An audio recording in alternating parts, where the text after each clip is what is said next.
옛날 어느 마을에 다케토리노 오키나라는 노인이 아내와 함께 살고 있었습니다. 노인은 매일 산에 가서 대나무를 베어 바구니나 채를 만들어 생활하고 있었습니다. 어느 날 평소처럼 대나무 숲에서 대나무를 자르고 있는데 한 그루의 대나무가 금빛으로 빛나는 것을 발견했습니다. 이건 평범한 대나무가 아니구나. 그렇게 생각한 노인이 그 대나무를 자르자 그 안에서 아주 작은 귀여운 여자아이가 나왔습니다. 그 아이는 손바닥 위에 올라갈 정도로 작았습니다. 노인은 놀라면서도 기뻐하며 서둘러 집으로 데려갔습니다. 아이 없이 살아가던 노인과 노인은 매우 기뻐했고 그 아이를 카꾸야 공주라 이름 붙이고 친딸처럼 소중히 키웠습니다. 신기하게도 카꾸야 공주는 빠르게 자라 불과 석 달 만에 눈부시게 아름다운 여성으로 성장했습니다. 그 아름다움은 마을 전체에 소문이 퍼졌고 결국 수도까지 전해졌습니다.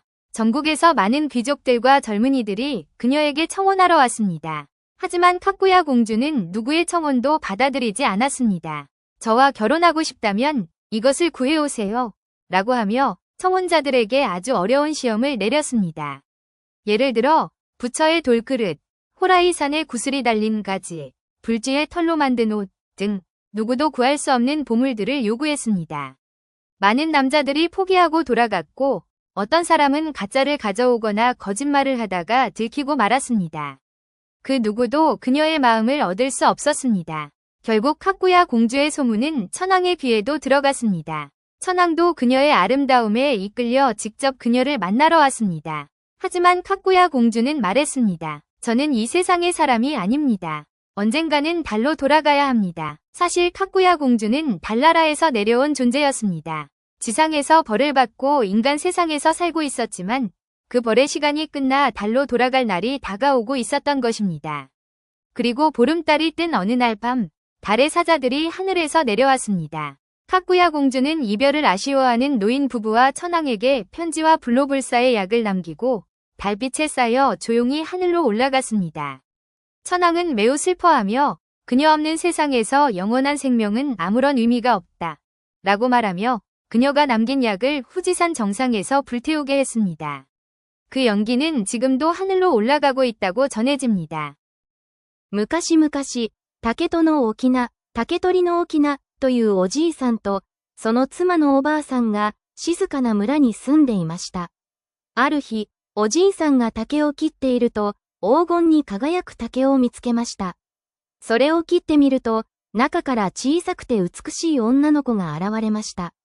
子供がいなかった二人は大喜びで、その子をかぐや姫と名付け、自分の娘のように育てました。不思議なことに、かぐや姫はすぐに成長し、あっという間に絶世の美女となりました。その美しさは国中に知れ渡り、多くの高貴な男性が求婚にやってきました。しかし、かぐや姫はすべての求婚者に不可能な課題を与えて、結婚を断ります。例えば、仏の見石の鉢、蓬莱の玉の枝など、誰も手に入れられない宝物を要求しました。最終的に、かぐや姫の噂は天皇の耳にも届き彼もまた彼女に会いに来ました。しかし、かぐや姫は、私はこの世のものではなく、月の都から来たのです。もうすぐ帰らなければなりませんと打ち明けます。